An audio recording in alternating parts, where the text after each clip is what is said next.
Good afternoon, everyone. Welcome to our call. Today, we're kicking off our medical device sales insider call. We're rebranding and moving this into a little bit of a different direction. My name is Steve Porcaro. I'd like to welcome you. And with me, as always, Barry. Hi, everybody. Bari, Rubin here. Hi. So over the next 30 minutes or so, would like to take your questions and talk about what's going on in the medical device world for you, whether you're growing your business, building your team, or transitioning in the medical device field. Barry and I are here to share some insider tips, so to speak.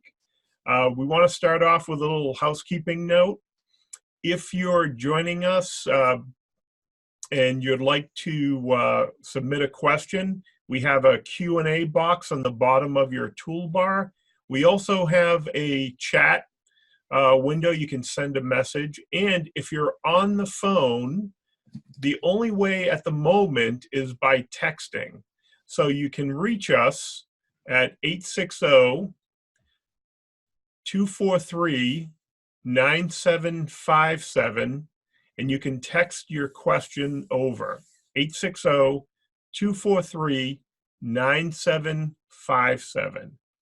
In addition, just a quick announcement, we'll be kicking off our first Break into Medical Device Master Class is starting February 17th. It's a Monday. It's going to run for 8 consecutive weeks. It will include all the resources, tools. We'll have some practice sessions, interview prep, and really getting ready for people who want to break in, or if you're new to the medical device field, some tools, tips, and strategies to help you break in. And that's starting February 17th, 7 p.m. Eastern Time. We'll put the link into the bottom of the summary. Also, if you have to jump off for some reason during the call, not a problem. We record this.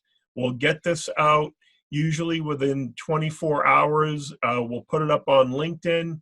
We'll share it on YouTube, and we'll send it out to everybody so you can reference that. We do know some people are listening during lunch. Some people are driving, so the easiest way to do this is to, listen along.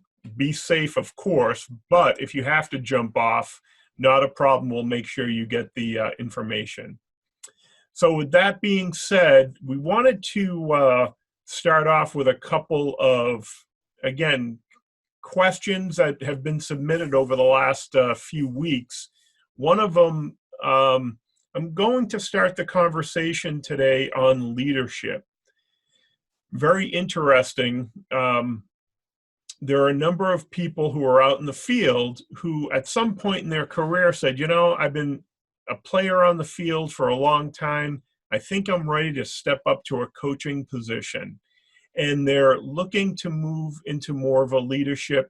Could be a senior sales position. It could be a manager or VP of sales.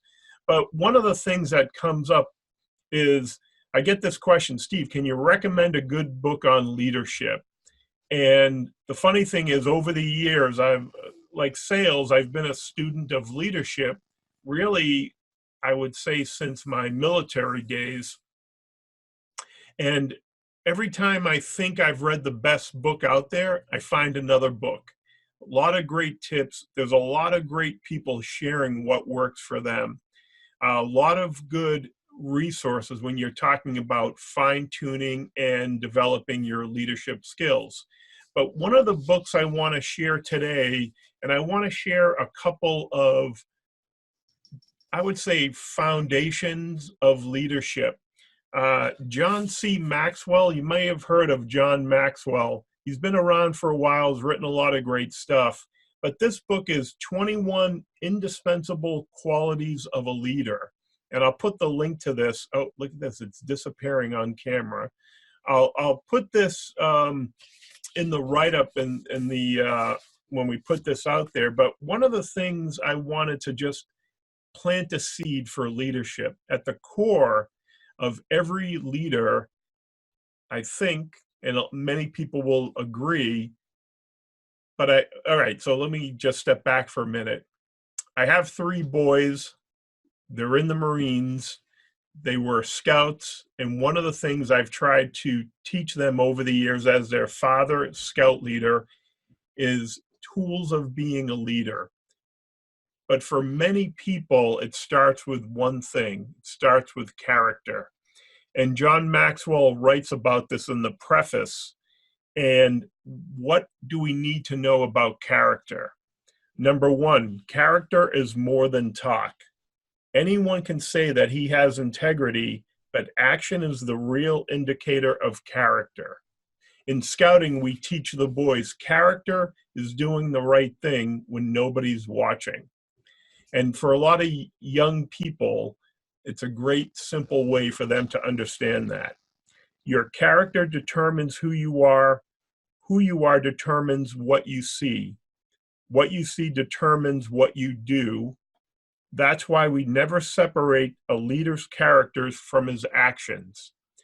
You know, I've shared this a lot with many people over the years. I would say of all the roles I've had to play in my life, being a father is probably the most challenging, difficult role. Being a scoutmaster or a scout leader is probably the second one. Just like being a coach, if you were teaching, and again, I was fortunate to coach my sons, but we always talked about being a role model, and the young people really watch us. But also when you're in a leadership role in your organization or in a sales part of a team, the younger members of the team are looking towards the senior members of the team. So he continues, if a leader's actions and intentions are continually working against each other, then look to his character to find out why. So again, we set the tone. This is the genesis or the foundation of good leadership. And I'm going to share one more thing before we jump into the Q&A, because I think, again, there are a lot of people there starting their journey in their career or their business. Talent is a gift, but character is a choice. I love that. It's like, to me, I think that's our quote for the day. We have no control over a lot of things in life. We don't get to choose our parents. We don't select the location or circumstances of our birth and upbringing. We don't get to pick our talents or our IQ, but we do choose our character. In fact, we create it every time we make choices to cop out or dig out of hard situations, to bend the truth or stand under the weight of it, to take the easy money or pay the price.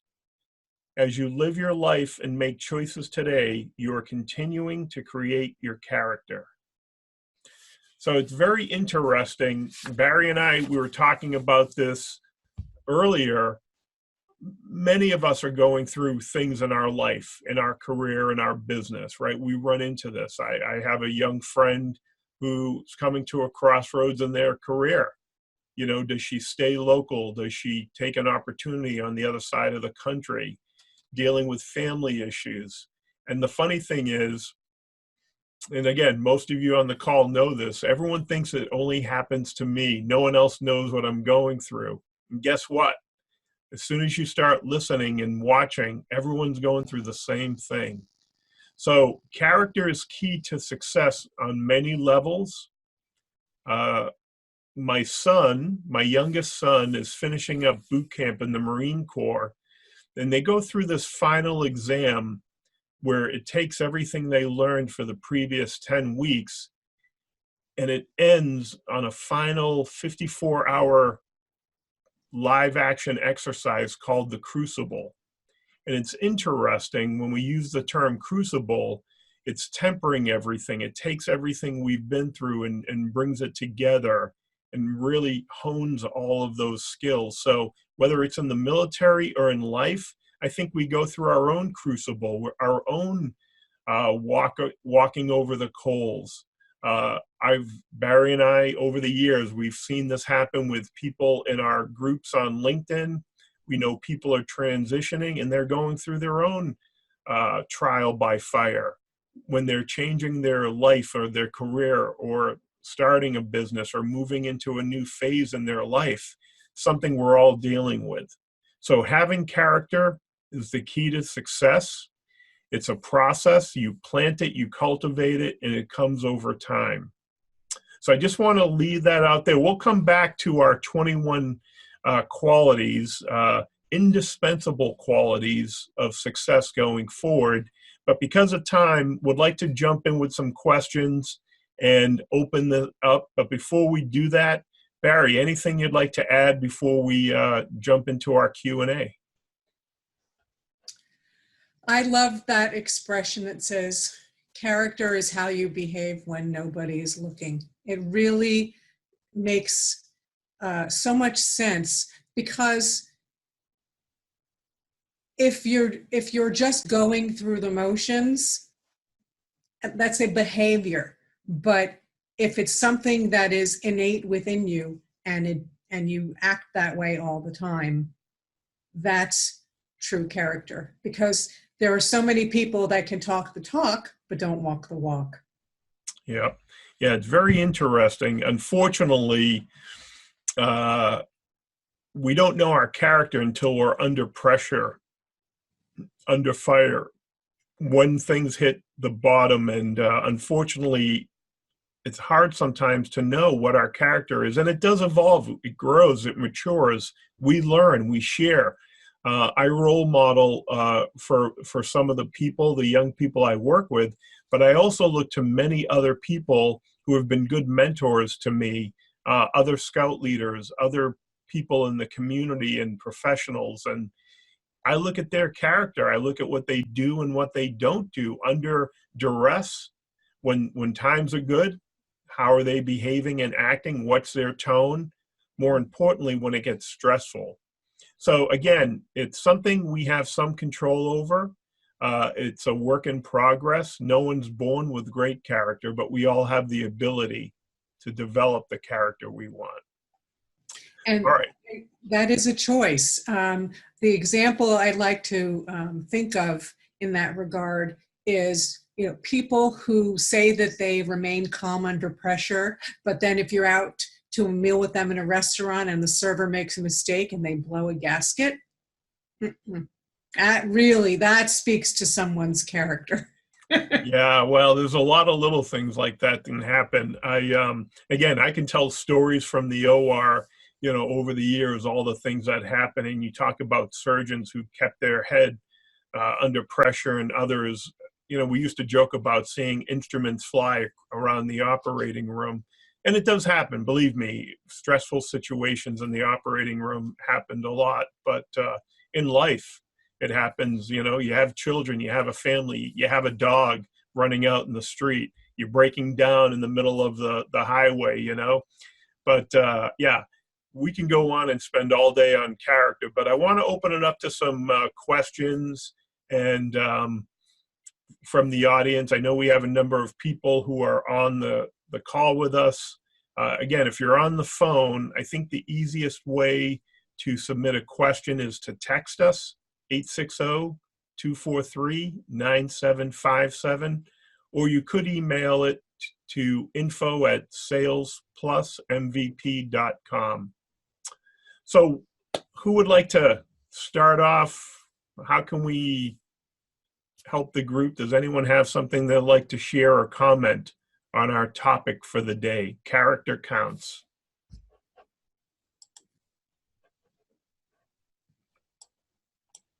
This is always a tough one. I know if you're driving, I don't want you texting and driving. I can, if you're in a quiet, if your windows aren't open, I can actually allow you to speak. That way we can hear you. You won't have to type it to the person or people that are calling in on the phone.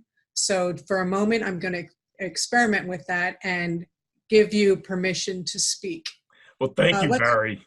I'll start with area code 405. So you know who you are, area code 405. You're still anonymous because I don't know your name, but I'm allowing you to speak if you'd like to now. This is, I don't, are you there? Yes. This is, I'm hearing you are muted, you are unmuted, so bear with me. This is Brooklyn Turner, and I appreciate what you've shared up to this point about the leadership books and the character counts, Steve and Bari. A question that I would have, is there a book as for those of us that are embarking upon a new industry in medical that you would recommend for us that would kind of pull us up to speed with terminology? I know that might be dependent too upon the particular area in sales, but is there a book that you would recommend in that space? All right. Hey, Brooklyn. Nice to hear from you Hi, again. how are you? Good, good. So, yeah, there are some books out there that there's some people on online LinkedIn that have a couple books on breaking into medical device sales. I'll certainly get those. They're in my library behind me. I want to make sure the names, and I'll share them when I send this out. My only thought with that is they're talking more about the sales process. If you want to learn about anatomy and physiology, there are some. You can go to the library and get a basic book on anatomy, and also learning medical terms. You can get some books that EMTs use, basic EMTs, basic first aid. If you want to talk about the medial side, lateral side, learning basic terminology. I don't know if I have any of those books because I went through a lot of that training when I was working in the operating room. So let me send you what I have, and then if you want more or need more, we can work on that. But here's the thing, and I don't know if I've shared this in the past. Depending on what type of product you're sharing, you may become a specialist in a certain part of the body. Bari worked in ophthalmology, so her main focus was the eye. If you're working in podiatry, it's the other end of the body. You may be focusing on the feet. So wherever you end up working, the company will provide you with the education, but you still want to learn some of the basic medical terminology. And you can go online. There's actually websites that have basic medical terminology to share some of that. So I know that's a long-winded answer. I think it's hard to nail that down to one book that covers everything. Unless, Bari, you've run into something like that. No, but I actually have a helpful tip. If there is a specific specialty that you're interested in, when I started looking at this opportunity that landed me in ophthalmology, the administrator gave me a homework assignment, which turned out to be invaluable for my future. And that was to visit the websites of well-known physicians in the specialty and read through the websites and read through their patient education and follow links. If they mention a medication, go to that pharmaceutical company's website and read up on the medication where it says for physicians. You don't usually have to have a password to get in. They just separate the information between medical professionals and lay people. And I learned so much that way by reading about medications, reading up on a doctor's education, reading up on what procedures they offered, and then watching those educational videos because it was very helpful and very specific to that specialty. So basically, if you just do your homework and you have a specialty that you're interested in, the information is out there on the internet. You don't even need to have a book. All right. Thank you, Bari. That's great. Thank you. All right, Brooklyn, you can listen to this, but there's two books, Mastering Medical Sales, The Essential Attitudes, Habits, and Skills of High-Earning Medical Sales Professionals. Mace Horff, he's online, LinkedIn. He's a friend of mine who wrote this book. He does a lot of medical sales training. And again, this is more of a sales book than an anatomy and physiology and medical terms. But again, it's a good starting place. The other one is Medical Sales Desk Reference. I have to make sure I can hold that up. Vendesi Group and Ryan Gray. So these are a couple books that will give you some information. It's a good starting point, not the end all and be all, but something to help you out. So good luck with that, and let me know how it goes. Thank you. You're welcome. All right, other questions that we can answer for anyone today? Our last call of the month. I'm still waiting for that big snowstorm in January. Haven't had it yet.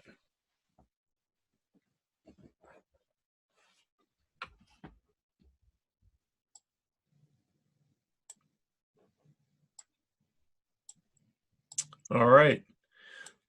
So in the meantime, another quick question came in about leadership. And again, sometimes these are separate questions, but I wanted to take a moment to connect it.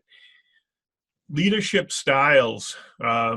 It's interesting when we start talking about developing your leadership style. One of the things that again, Barry and I have run into this when people are transitioning in medical device sales, they say, what type of manager or company, the culture, what type of organization do I want to work with? Most people talk about, hey, I don't want to work with a micromanager, but what's the opposite of that? And it's interesting. If you have a hands-off manager, what does that mean? Well, it's great when you don't have someone micromanaging. And the funny thing is, everyone has a different idea what a micromanager is. One person's micromanagement technique may be someone else thinking, hey, my manager cares, he's going to help me. He checks in with me every day to make sure that I'm all set and good to go. So one of the things, and this is interesting, the question that was sent to me was, how do I know what a good manager is for me? You know, on one hand, if you worked for a few different sales managers or organizations, some companies want to keep you on a short leash. Other companies want to give you enough rope and autonomy to go out. And I like the idea of using salespreneur. You're a sales professional running your business, your territory like a business. If you're an outside salesperson, you're on your own, which is great. But again, for most people, they want a little bit of that. If you're looking for a manager who doesn't micromanage you, that's great.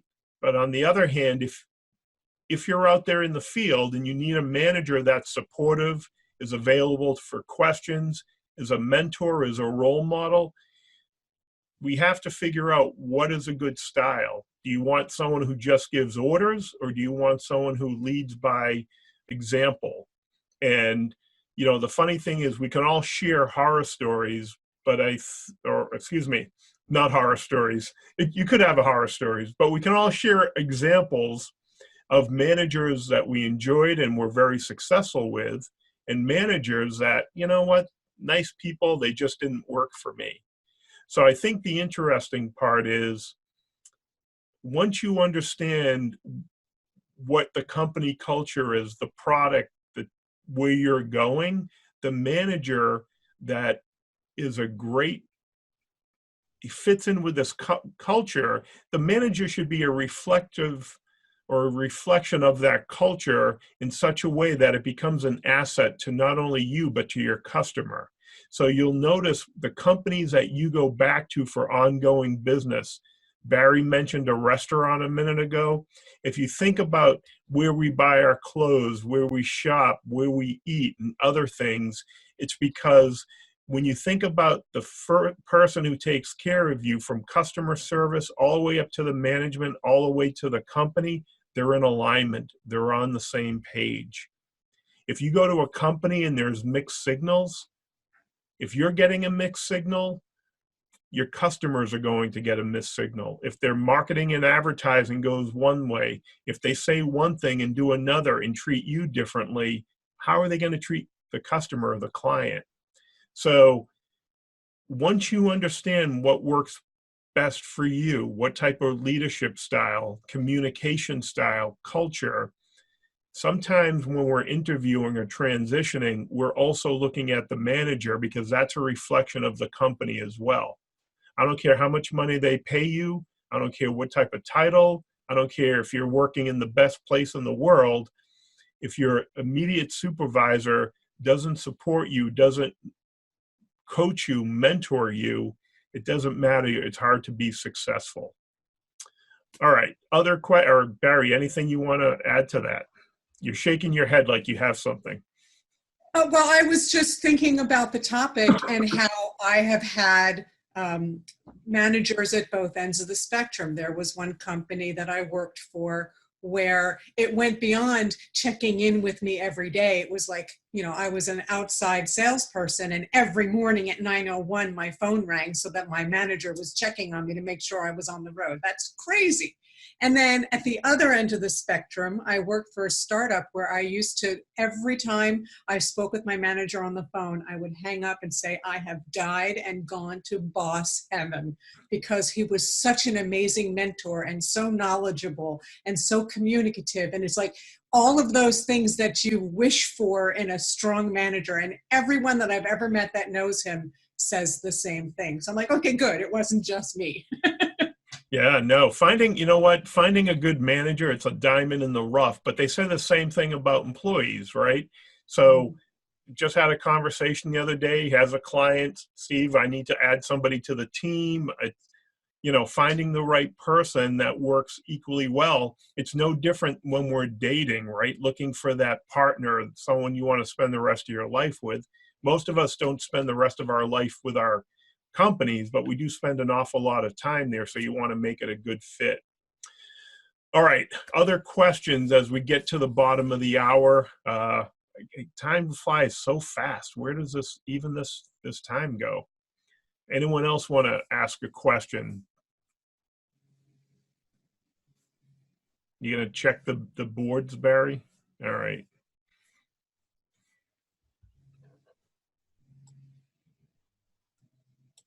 All right. So it looks like at the moment, nothing new is coming in, but the topic I think is relevant. And I'll just close with this whole thought about going forward. Whether you're looking to bring people onto your team or you're looking to join a new team, the question of an ideal fit, right? What's the ideal team player look like for you? It's very interesting. On one hand, we have in our mind an image of the company or the manager I want to work with. Barry has, in her mind, she has this great boss.